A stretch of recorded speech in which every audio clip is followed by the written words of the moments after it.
Thank you very much indeed, Roger, for such an impressive introduction. I wonder who it was that was being introduced, but I have to say I'm very privileged that the Latvian government is prepared to, and has been prepared to use the experience that I've gained elsewhere as well for our national security. And it is a great pleasure to come back again for the second time to the PSSI summer school. And I know that you have quite a good time as well here. It's not just all hard work. And of course, if you start feeling guilty about it at any stage, just remember Winston Churchill, who was attacked by Bessie Braddock. Bessie Braddock at that time was a Labour MP, a lady of substantial proportions, if you follow my meaning. And she said to him in the House of Commons, "Sir, you are drunk, horribly drunk." To which he replied, "Madam, you are ugly, horribly ugly, but tomorrow I shall be sober." So if you ever feel guilty about it, just remember. Now, I've been asked to talk to you about the Baltic States in the shadow of Ukraine's war, NATO, and what Article 5 means. Roger just mentioned that we are living in a world which is much, much less secure than it has been for many decades.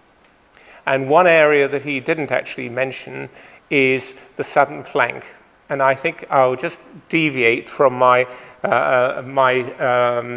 subject to mention this, because we, to a certain extent in the West, but particularly in the European Union, have a great tendency to try to deal with symptoms of crises rather than the origin. And that is true on the southern flank.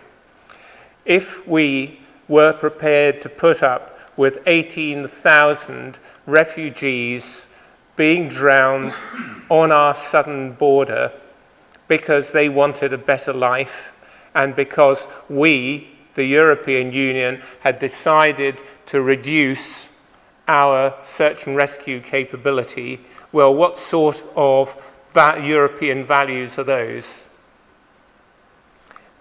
Can we really look ourselves in the face?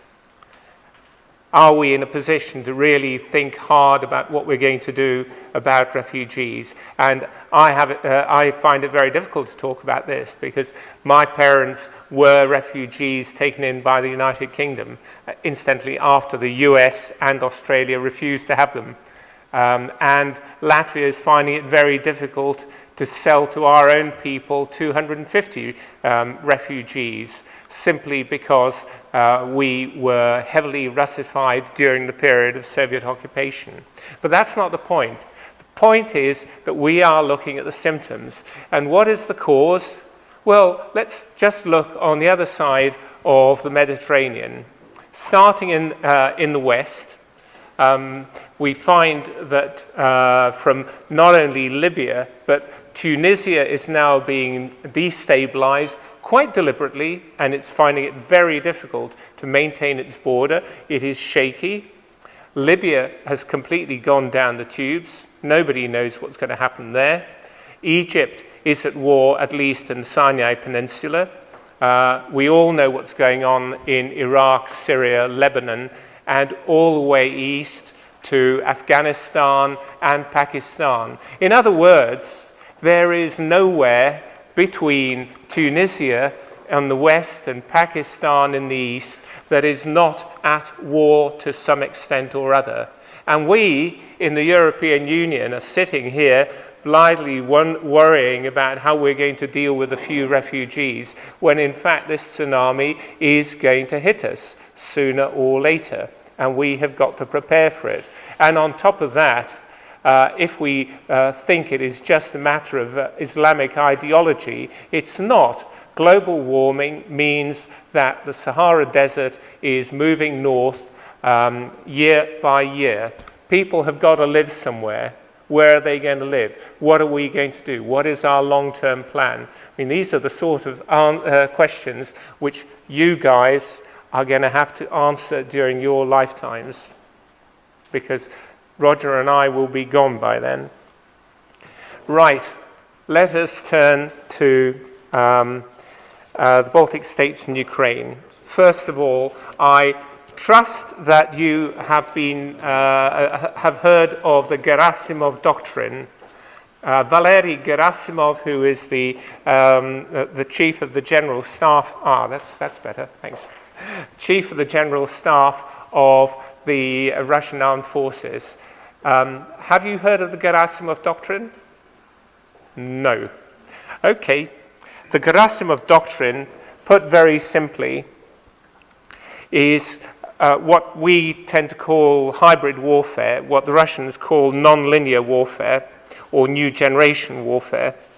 And it talks about the blurring of the lines between states of war and peace, and how a thriving state can, in a matter of months or even days, be transformed into an arena of fierce armed conflict, become a victim of foreign intervention, and sink into a web of chaos, humanitarian catastrophe, and civil war.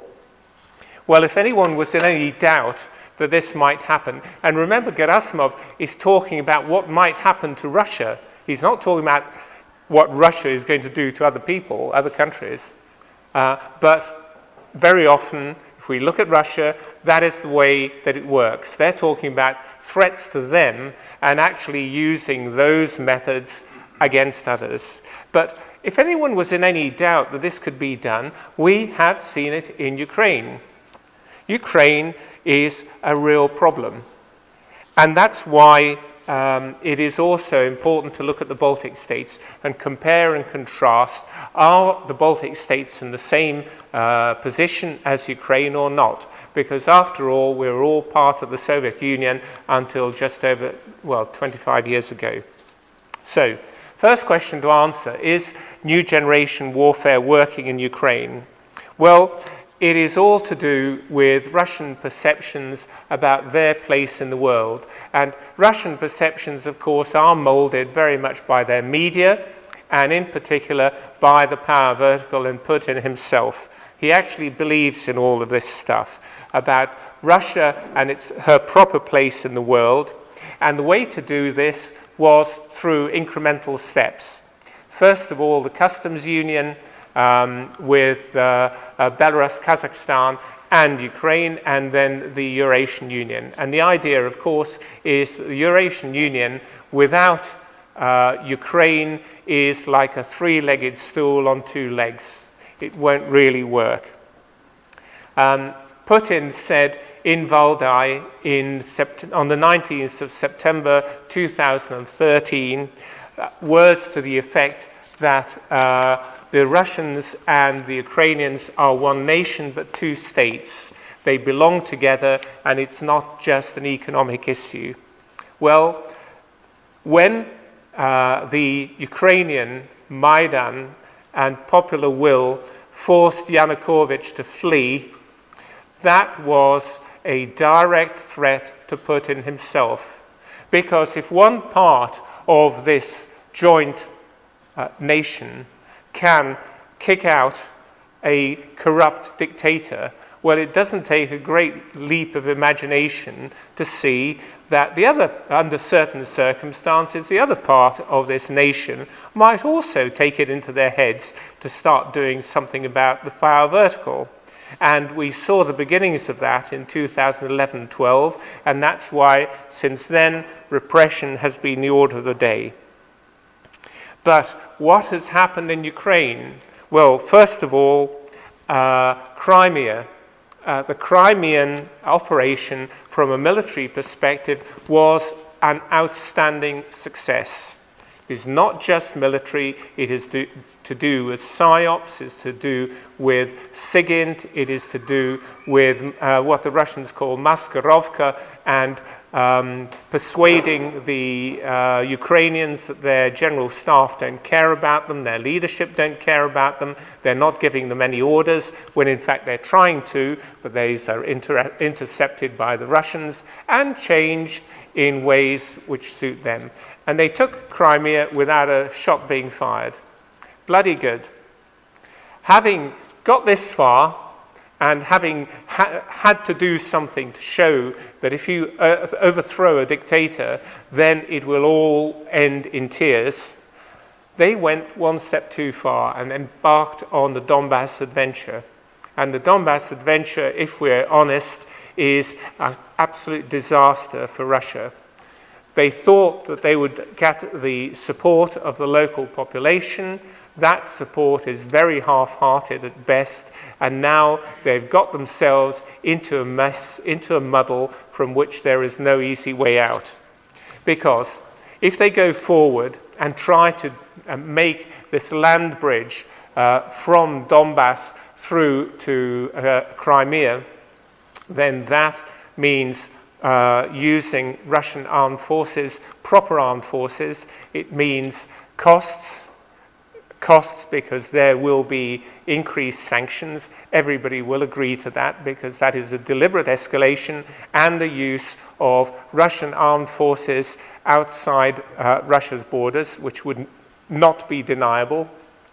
And there would be internal costs because though the Russian public is being prepared for war with the way that media present Ukraine and present the threat from the West, nevertheless, there is great opposition to Cargo 200 and the bodies which are coming out of Ukraine. There are also stories of soldiers refusing to go into Ukraine. This is regular army soldiers, and that is a problem for them. There is also no opportunity to withdraw, because if Putin withdraws, then he shows weakness. The one thing he cannot afford to do is to show weakness, because that's what the power vertical is built on. And even when he had chronic flu or needed a top-up of his buttocks to make him look younger, in February of this year, he would rather hide from the public than admit any sign of weakness. But in fact, that was a sign of weakness, because during those 11 days that he was hors de combat in February, people started talking about what is going to happen after Putin. And when you start talking about that, then you start looking around, if you are at the higher echelons of the power vertical, at who might be the next guy. Should I do something for him to make sure that I'm on the right side? Because this is the way that politics works. And of course, that works against the existing king. So, there are no good outcomes for Russia in Ukraine, and at the same time, Crimea is a huge drain on Russian resources. Russian resources generally are in a terrible state. Not only sanctions, I would almost say that sanctions are number 3. It is, of course, the fluctuation in the price of Brent crude, but also the lack of proper investment in infrastructure in the Russian Federation for over 30 years. Over 30 years, yes, back in the old Soviet days, and nothing has changed because it's all short-termism, how we can get lots of loot for those who are in a position to get it. There has been no serious attempt, other than a half-hearted one by Medvedev during his presidency, to modernize or indeed to diversify Russian industry, and that now is all coming home to roost. At the same time, is it likely that within Russia we might get a proper opposition? Well, the question therefore is there a single Russia? And I would argue there isn't. There are lots of different Russias. And the Russians who live out in the countryside, who really do and can and have continued to live in off the farm products which they can grow for themselves, their standard of living has not changed much in the last 30 years. But for those in the bigger towns, in particular Petersburg and Moscow, for them, they will see a substantial change, because the contract with Putin in his first 2 terms was we will give up a certain degree of democracy, but you will improve our standard of living. And this was done on the basis of the rising value of exports, in particular oil and gas. And of course, that is going in the other direction. And that's why we have a problem, particularly in the two big cities. They're the people who don't feel happy. And of course, history tells us that revolutions or changes of government do not happen in the countryside in Russia. They happen in Petersburg and Moscow. And that's something to think about. There is another aspect to all of this. Are Russians the same as they were? Well, Mark Galeotti of New York University has coined a very nice phrase which I like a great deal, and that is that contemporary Russians are not the Stalingrad generation.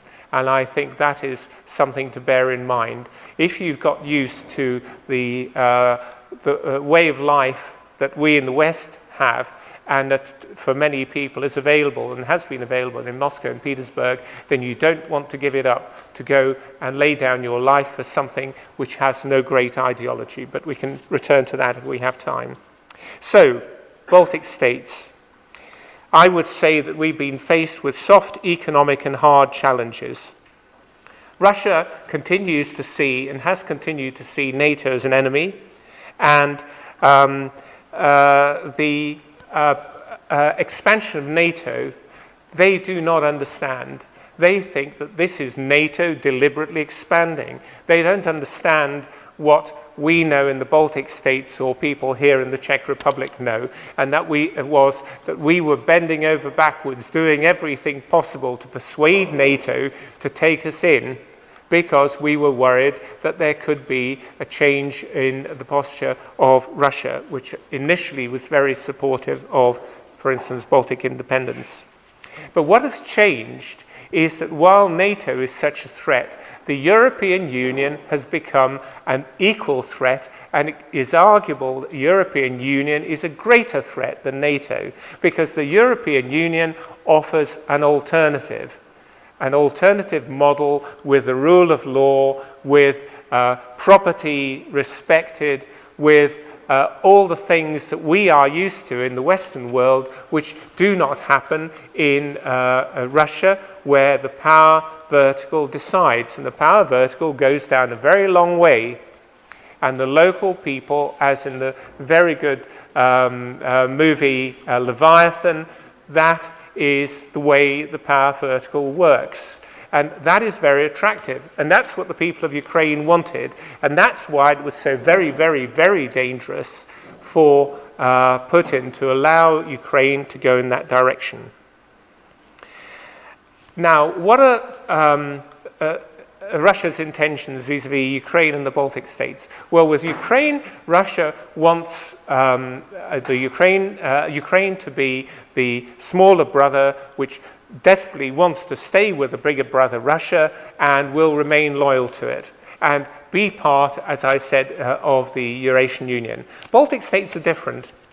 I don't think anyone in the Kremlin imagines for a moment that the Baltic states are suddenly going to change their minds and decide that after all, we really don't want NATO and the European Union. We'd prefer to be part of the Kremlin's new organization.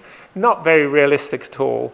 But on the other hand, if it were possible to have governments, or even in one Baltic state, a government which, while retaining its membership of the European Union and NATO, took its foreign policy direction from the Kremlin, then that would be extremely useful. And that is probably what the Russians are after in the Baltic states. Now,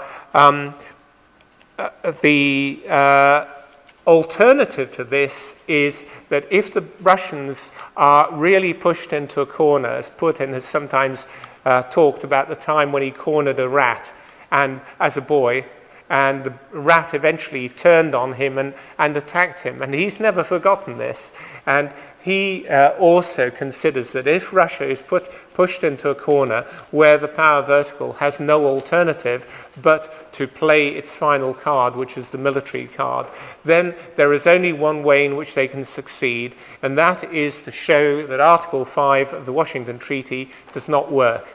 There's only one place where that can possibly happen, and that is the Baltic States, and that can only happen in one way, and that is a coup de main, sudden attack on all three Baltic states, taking them over very rapidly, controlling the centers of government, and cutting off the Baltic states from support from the West, NATO in particular, and the European Union. Now, that might have been feasible before Crimea. Now it is much less feasible because we are forewarned and therefore to a certain extent forearmed. Looking at the ways that Russia uses soft power, I think it is worth mentioning that though soft power perhaps is no longer fashionable as something to talk about, soft power has been used in the Baltic states for a number of years, I would say in an organized way since 2006. In particular, furthering cultural values, political values, foreign policy, and in particular, you can see how this came about because the first time that Russia openly spoke about soft power was in Russia's foreign policy concept of 2013, which again talks about the threat to Russia of soft power. But when you look at Joe Nye's way of describing soft power, culture, political system, and foreign policy, well, you know, does this really, how can Russia, of all countries, or Iran, pretend to be a soft power? Well, I don't think there'd be anybody in this room who would argue that Russian culture is something of great value and something that we all respect and admire. No? Foreign policy, well, Russian foreign policy seems to be, particularly recently, pretty damn unlovable. But if you look back a couple of years, look at the hole that the United States government had got itself in with chemical weapons in Syria. Who got them out of the hole? Russia. The West, we all say Russia is isolated. Yet the BRICS go to Ufa and they're not isolated. If we look at voting patterns in the United Nations, we find it is the West versus the rest. Therefore, do not think that Russian foreign policy is such a failure. We look at it from our own perspective. We need to look much more broadly. And also, if we talk about ideology, remember that Putin is also offering an alternative ideology which is attractive in the former communist space.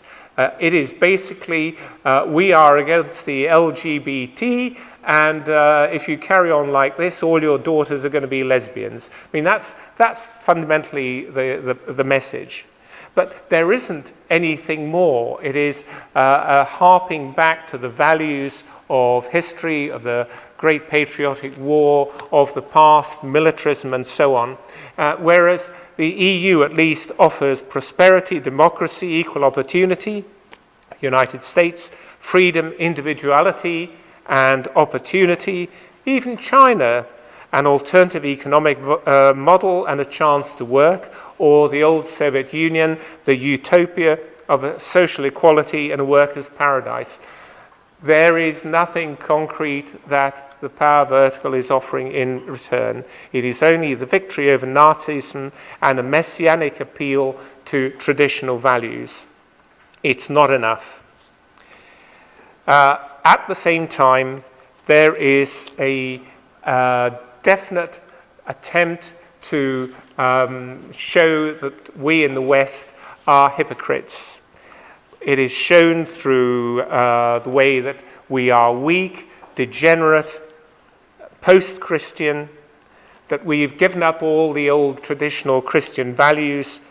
After all, look at Kosovo, Iraq, Afghanistan, Guantanamo, extrajudicial killings by drone, Snowden's revelations, after all. And at the end of it, what they're saying is that Russia isn't bad, but isn't perfect, but you, the West, you're just as bad. You just pretend to be better than we are, but it's all lies, double standards. And this ties in with a lot of latent anti-Americanism, which is to be found in Europe and is to be found in many places outside Europe. There is this feeling that the United States has become too powerful, too big, the only superpower, and therefore they ought to be brought down to size, or at least, no, we want to be friends with them, but we don't want to help them to become so powerful that they can do whatever they like. Okay, a quick word about economic leverage. Of course, energy, and here energy, denial, pricing policies, these sort of things, which were always a threat because we Europeans have, and Latvia in particular, have found it more convenient to carry on with what we've got rather than to plan for ways to diversify our energy. Well, it's not good enough, and let us hope the penny has dropped and we're going to do something about it. But the economic leverage comes in other ways as well, and in particular I would like to draw your attention to corruption. Corruption is used in terms of bribes, inducements, but also threats and intimidation. For instance, if you are a Finnish businessman who works out of Kirkenes on the Russian border in the far north, then pretty much when you go to Russia, you have it not explicitly but implicitly implied that if you cooperate with the FSB, with the border guard, then things will go well. If you don't, well, don't expect anything to work. And this is the way that economic levers can be used. You need the right contacts. If you don't have the right contacts, it simply doesn't work and you lose all your money. And it's happened to many people. And some would argue that the Ukrainian crisis now is as much to do or more to do with corruption than separatism. And indeed, that the need to tackle corruption in Ukraine is a greater priority than defeating the separatists. And as we've seen on the western border, Transcarpathia, in recent days, that is indeed a real issue. Hard power I've already mentioned. This goes back to the old Soviet days of militarism, doing what's necessary, the importance of the 9th of May, the victory over fascism, and most recently we saw how Putin tried to persuade Angela Merkel that the Molotov-Ribbentrop Pact, which split up East Europe in 1939, was a good bit of foreign policy, ignoring the secret protocols. Now, Russia implies and accuses the West of rewriting history. If that isn't rewriting history, I don't know what is.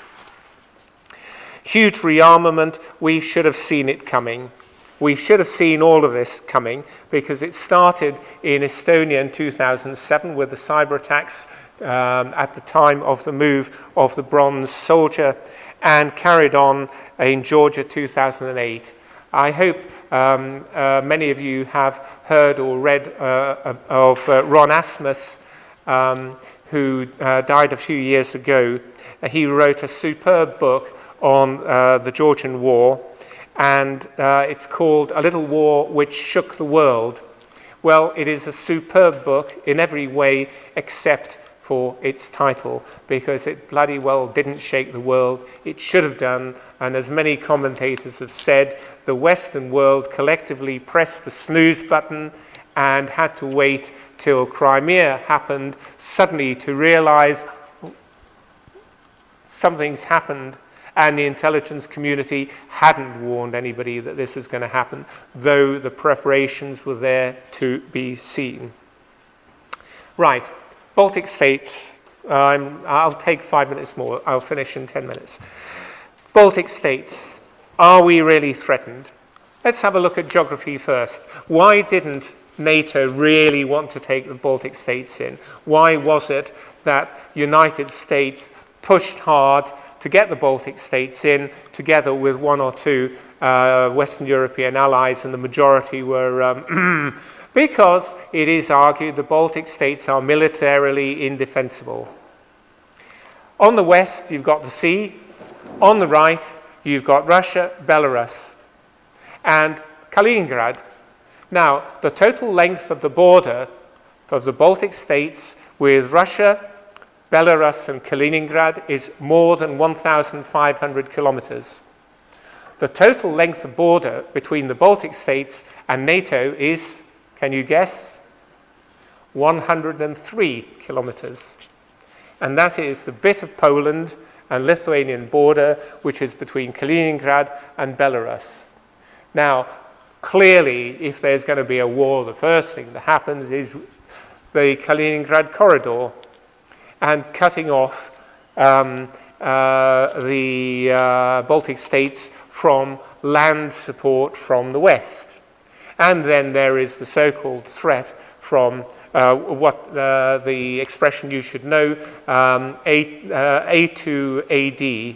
anti-access area denial. Do you know this expression? It's military jumbo,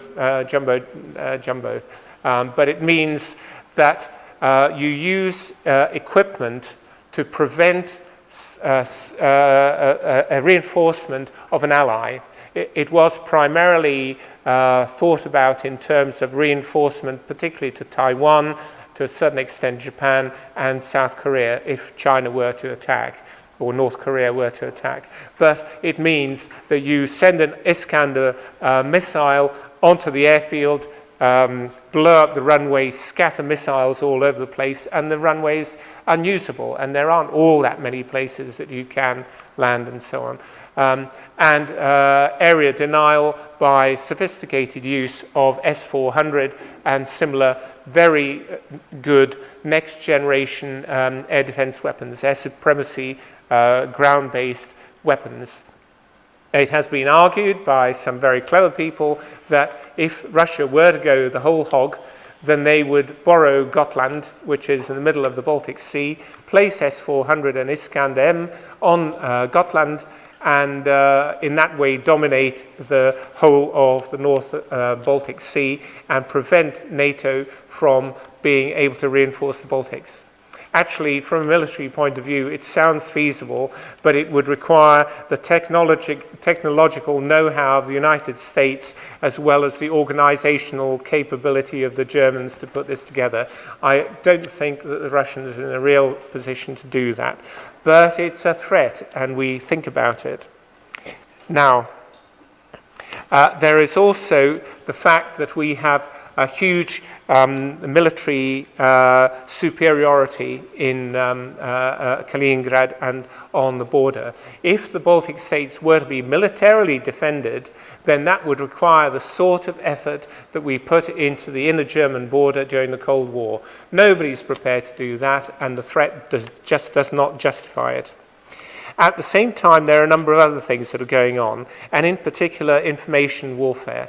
I know that you have already had a session on this, and I hope that I know that you heard about Peter Pomerantz's and Michael Weiss's paper, which came out late last year on the weaponization of information. So I won't quote from it. But incidentally, if you want to understand Russia a little bit more, I really do recommend Peter Pomerantz's book, Nothing is True and Everything is Possible. Peter Pomerantsev, in case you didn't know, I'm using up my time, was born in Kiev. He came out as a baby to the United Kingdom because his parents were dissidents. He studied and became a TV producer in the UK, or studied to be one, and then in the early 2000s went to Moscow, where they were looking for Western expertise in just these things, and he claimed pretended that he knew everything there was to know, and he was involved in reality shows, and he's been involved with the power vertical and the propaganda for a long time. And this book is of his experiences. It reads like a novel in the same way as Bill Browder's Red Notice, which also I strongly recommend. It reads like a novel, and it tells you what Russia is really like. Information warfare does matter, and we do not have an answer. It's not that they're trying to tell us something, but they're trying to say there is no objective reality. Nobody can say that MH17 was shot down by a book, from the separatist area and by separatists. No, that's one version. And another version is that it was a Ukrainian fighter, and why should that version be less worthy? And this is the way that it uses our own wish to use objectivity in news against ourselves. And what it's trying to do in the Baltic states is to show that the Baltic states are failed states, incompetent governments, corrupt, and there's a return of fascism. In other words, the message is outside the Baltic states, they fail to live up to the international norms and their obligations. Therefore, they're not worth defending. And if you're sitting in the Elysee Palace and you don't really want to get into a punch-up with the Kremlin, that's quite an attractive sort of message. Within the Baltic states themselves, the message is you can squirm and do whatever you like, but sooner or later you are going to return to where you belong. That is the Russian sphere of influence. Don't believe all this Article 5 stuff. It's not going to happen. They'll talk about it, but it's like Obama's red lines in Syria. It's not going to happen. Yeah, what are they doing? They'll send a company across, Company of Paris. Well, a Company of Paris is not going to save you, is it? But that's not true, because if we look at two experiences of the Cold War, the Allied Command Allied Command Land Mobile Force, which was made up of a different number of units from different countries, 10, 12 typically, which went to, in the winter, to the far north of Norway and to Greece and Thrace in the summer. It was to show that if there's an attack there on the periphery, then NATO as an organization is involved. You can't just turn it off. And the other, of course, is Berlin. Berlin had the defense of 3 light infantry brigades, French, American, and British. Those 3 brigades would not have been able to hold out except in a few isolated buildings for more than 24 hours if the group of Soviet forces, Germany, were to decide to have a go at them. They didn't. Nobody even remotely thought about doing this because they knew that this will be war. And that is why it is so important that people like Merkel and in particular Obama have said that the Article 5 and the defense of the Baltic states is absolutely essential, and Article 5 will be respected. Why should Obama say that? Baltic states don't really matter to the United States, frankly. I mean, it's true. They don't. But it's the principle of the thing. And the area which matters much more to the United States is the Pacific, the Far East. In the Far East, the United States have got allies who depend on the United States: Taiwan, South Korea, Japan, Australia, and a number of others. And they are all looking at NATO, because if the United States does not honor a treaty obligation that has been in place since the beginning of NATO, then how can they feel sure that the United States will defend them if the balloon goes up? Therefore, the Baltic states are a litmus test, and that's something which I think many people in the Kremlin are slowly understanding. There are a lot of other things that I could talk about, but I have run out of time if we want to have a discussion. So I think it might be worthwhile to stop at this stage and give you an opportunity to ask questions about the things which interest you, and then broaden the discussion along in that direction.